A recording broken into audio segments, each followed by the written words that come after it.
Что делать? Ведь дети так ждут Кэджик-Пэля. Он посохом должен коснуться везде, чтоб все, кто уснули, проснуться сумели, а все их желания в его бороде. Любимые герои коми-сказок сегодня в гостях у детей Кайгородского района. Уходящий год добрых дел должен запомниться им необычным праздником. Артисты ансамбля «Осякэ» подготовили спектакль, в котором есть и загадки, и игры. В труппе всего 5 человек, но и этого, уверяют артисты, для небольшой площадки много. Ведь посмотреть на героев приехали детишки со всего района. Вот так весело, а главное интерактивно проходит предновогодний праздник для детей Кайгородского района. Здесь их порядка 80 человек. Спектакль не в концертном зале, а прямо в холле.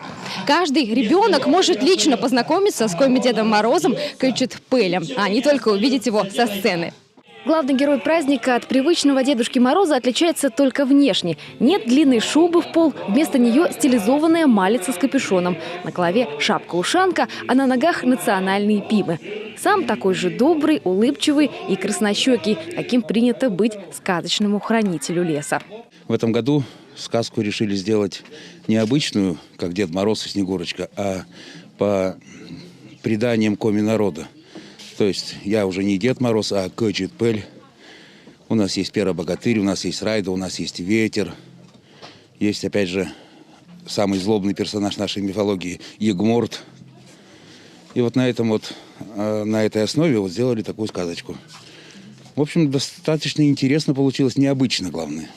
Алексею Улешеву по душе играть отрицательных персонажей. Они, говорит артист, выглядят колоритнее и ярче. Вот только главное – не переборщить. Когда первый раз играл Лешего, сказали, что современные дети такие, современные, ничего не пугаются, делают страшный грим. На первой утреннике маленькие дети плакали, помню. Плакать сегодня точно не придется. Даже Ягморт в год добрых дел быстро становится хорошим. Играет с детьми, поет песни и водит хороводы. У Ксюши Лебедевой сегодня двойное торжество. И Новый год, и день рождения. Исполнилось 9 лет. Такой большой компании свой личный праздник отмечать ей еще не приходилось.